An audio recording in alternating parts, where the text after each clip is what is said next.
ভারতীয় এই যুবক হাতে তুলে নিয়েছেন রাস্তা পরিষ্কারের ঝাঁটা। হ্যাঁ, ভারতে সফটওয়্যার ডেভেলপমেন্টে চাকরি করতেন মুকেশ মন্ডল নামের এই যুবক। বর্তমানে রাশিয়ার একজন পরিচ্ছন্নতা কর্মী তিনি।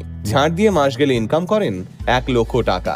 রাশিয়ার সেন্ট পিটার্সবার্গে একজন পরিচ্ছন্নতা কর্মী হিসেবে কাজ করেন মুকেশ। আসলে গ্লোবাল টেক ইন্ডাস্ট্রি চ্যালেঞ্জ এবং এআই এর উত্থানের সময়ে বহু মানুষেরই চাকরি চলে যায়। সেই সময় মুকেশও নিজের চাকরি হারিয়ে ফেলেছিলেন, কিন্তু জীবন তো চালাতে হবে, তাই মুকেশ ঘরে বসে থাকেননি। সেই সময় তিনি খবর পান রাশিয়ায় বর্তমানে তীব্র শ্রমিক ঘাটতি চলছে, যার ফলে সেন্ট পিটার্সবার্গের একটি সংস্থা অনেক বেশি বেতনের মাধ্যমে কর্মী নিয়োগ করছে। এছাড়াও তাদের বিনামূল্যে থাকা খাওয়া তো দিচ্ছেই, একই সঙ্গে দিচ্ছে নিরাপত্তা। ব্যাস, মুকেশ আর এরপর দ্বিতীয়বার ভাবেননি, সোজা পাড়ি দেন রাশিয়া এবং সেখানে গিয়ে একটি রাশিয়ান রোড মেইনটেনেন্স কোম্পানির অধীনে কাজ করা শুরু করেন।